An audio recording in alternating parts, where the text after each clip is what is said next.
მადლობთ მოწვევისთვის, მივესალმები თქვენს მაყურებელს. იცით რა, მე ვფიქრობ, რომ ეს ყველაფერი, რასაც დღეს აკეთებს ხელისუფლება, მიუთითებს ერთადერთ რამეს, რომ ძალიან სწორ გზაზე ვდგავართ ყველა და ძალიან სწორად იბრძვის ქართველი ხალხი. იმიტომ რომ ხელისუფლების გათვლა იყო სწორად ის, რომ პროტესტი ვერ გაგრძელდებოდა დიდხანს, მათ ხო ეს ჰქონდათ რეალურად ამაზე ჰქონდათ მთელი შეიძლება ითქვას, ასე ვთქვათ, თავის ფსონი იყვნენ ჩამოსული იმაზე, რომ პროტესტი ადვილად შეწყდებოდა, მალე შეწყდებოდა და რეკორდული უკვე ამ სიგრძე პროტესტი მე არ ვიცი ყოველ შემთხვევაში არ მახსენდება, რომ 76 დღე უწყვეტად ხალხი აპროტესტებდეს ხელისუფლების არალეგიტიმური, მაგრამ ასე ვთქვათ, ხელისუფლების პოლიტიკას ქვეყანაში. ეს მათთვის არის ძალიან შემაშფოთებელი, იმიტომ რომ ჩვენ ვხედავთ, რომ პარალელურ რეჟიმში მიდის ორი მნიშვნელოვანი პროცესი. ერთი, რომ პროტესტი ქვეყანაში არ წყდება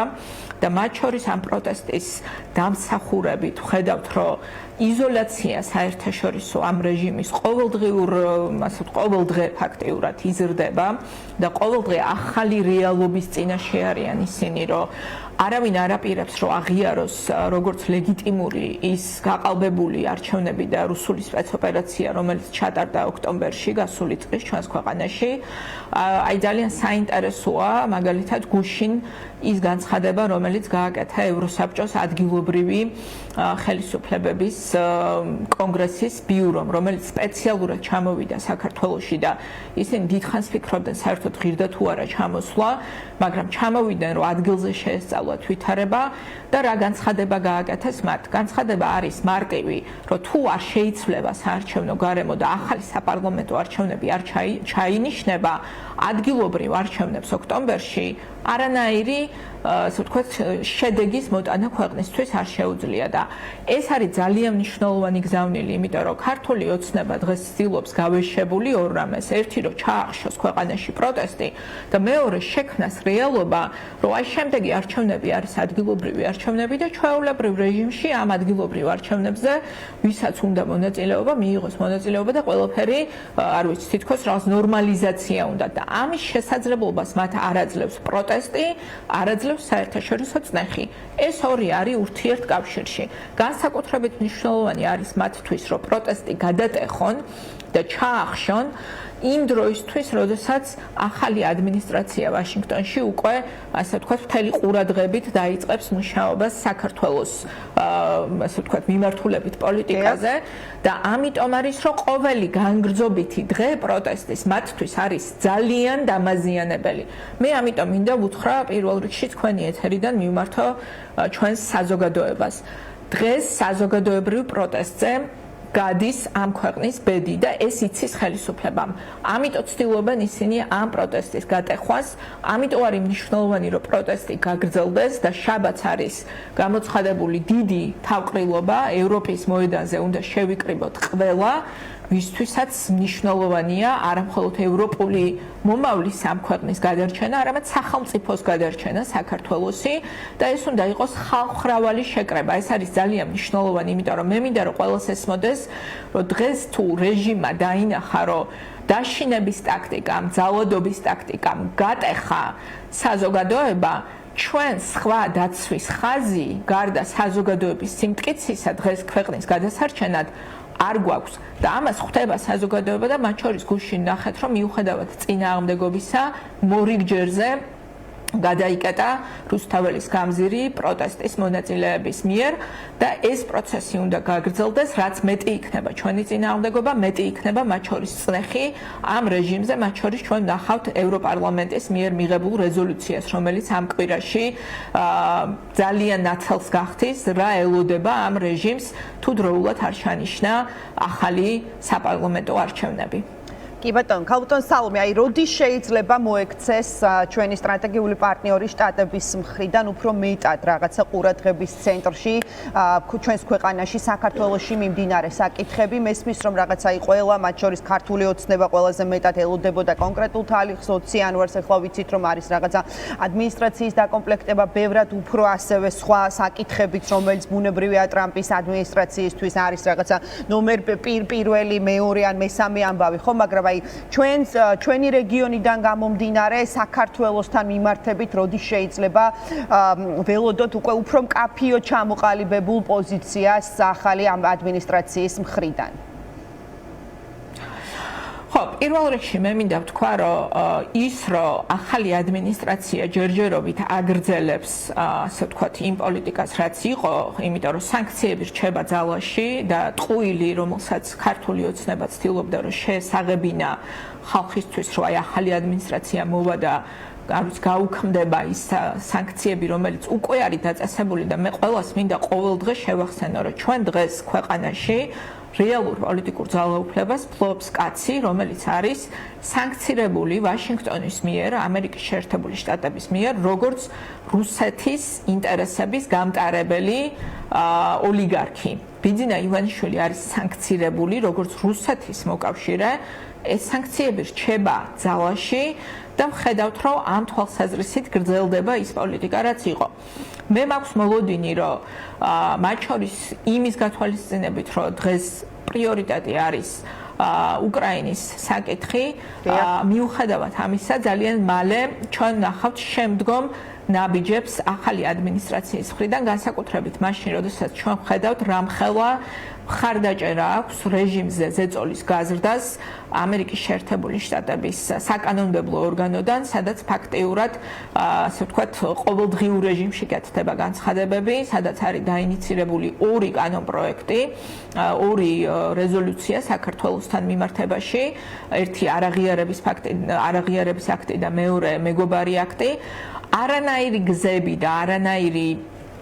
არხები არ აქვს ბიძინა ივანიშვილს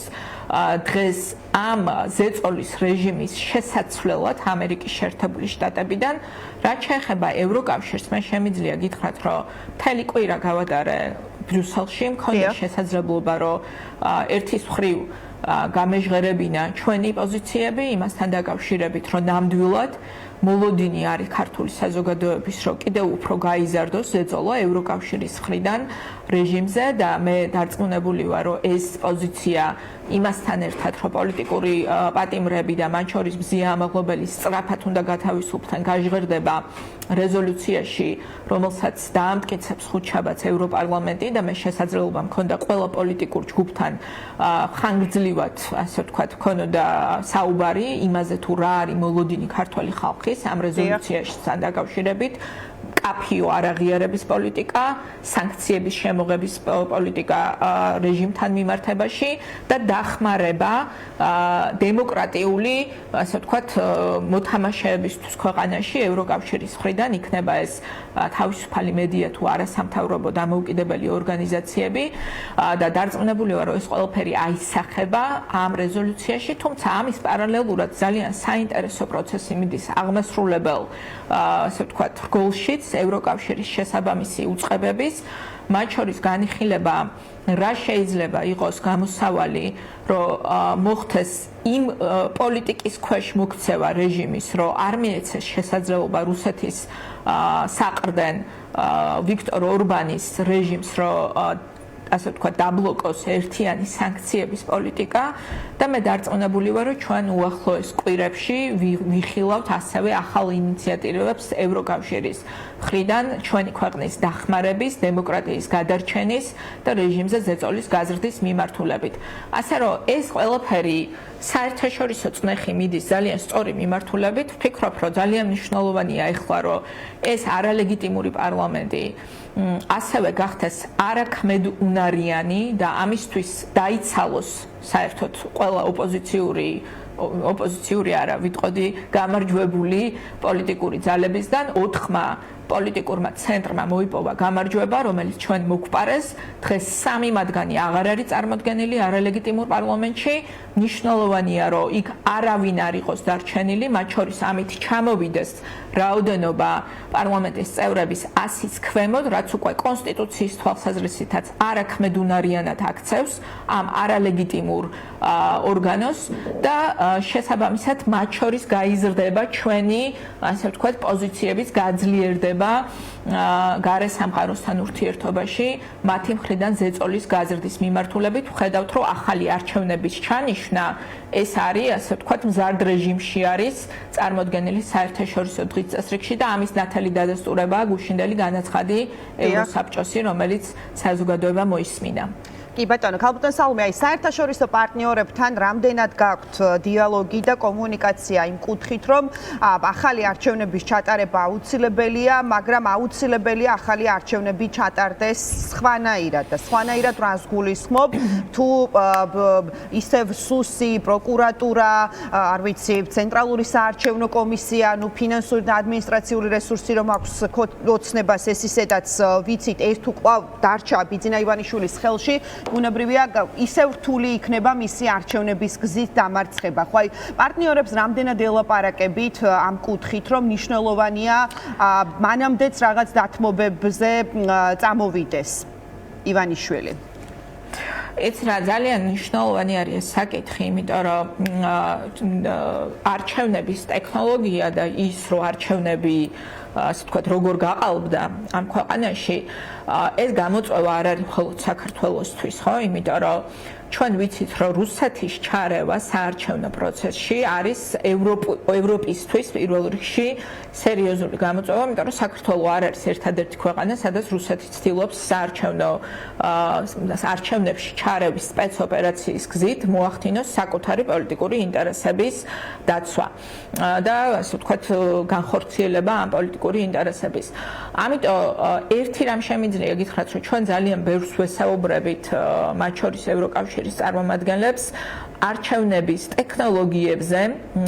ზოგადად, ანუ არჩევნები, როგორც ესეთი მთლიანად რომ შევაფასოთ, როგორც წინა საარჩევნო პერიოდი, ასევე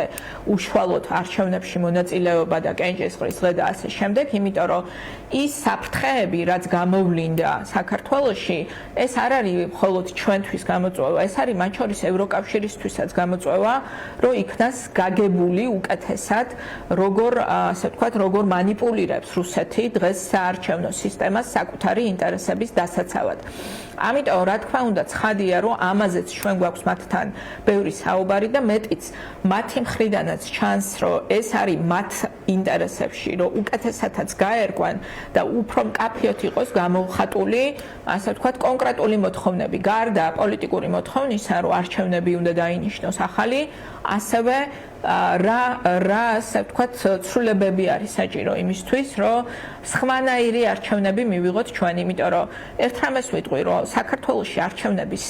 აი ამ გაყალბების წარმოუდგენელმა სქემამ, რომელიც სისტემამ ამუშავა, რუსულმა სისტემამ,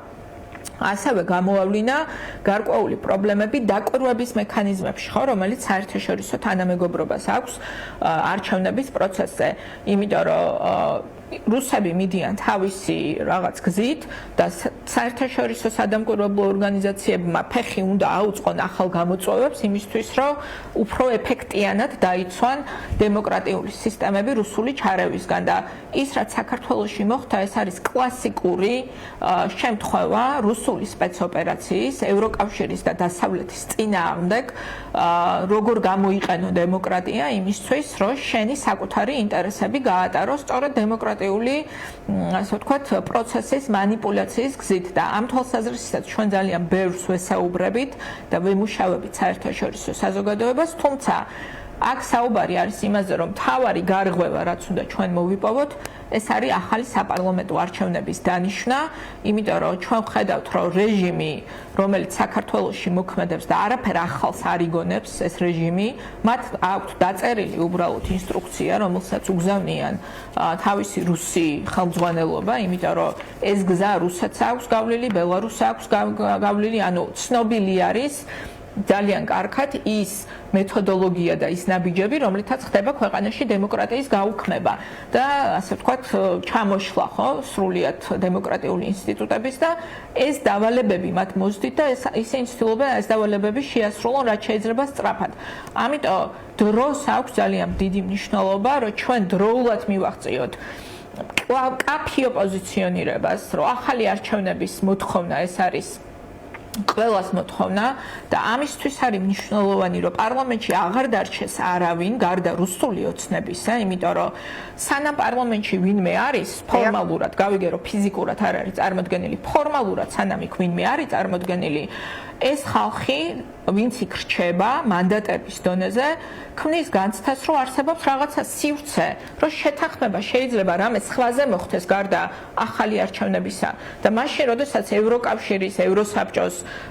აზრი მიდის სწორედ იმის გამტკიცებისკენ, რომ ახალი არჩევნების, საპარლამენტო არჩევნების გარდა არანაირი გამოსავალი არ არის, გაუგებარი არის, რატო უნდა შეუწყოს ხელი ვინმემ ასე ვთქვათ, ბიძინა ივანიშვილს მისი ინტერესების გამყარებაში, იმით რომ პარლამენტში რჩებოდეს დღეს ვინმეს წარმომადგენლობა კიდევ და ამიტომ არის რომ ჩვენ ძალიან მყარი პოზიცია გვაქვს ამასთან დაკავშირებით, რომ არალეგიტიმური პარლამენტი უნდა გახდეს ასევე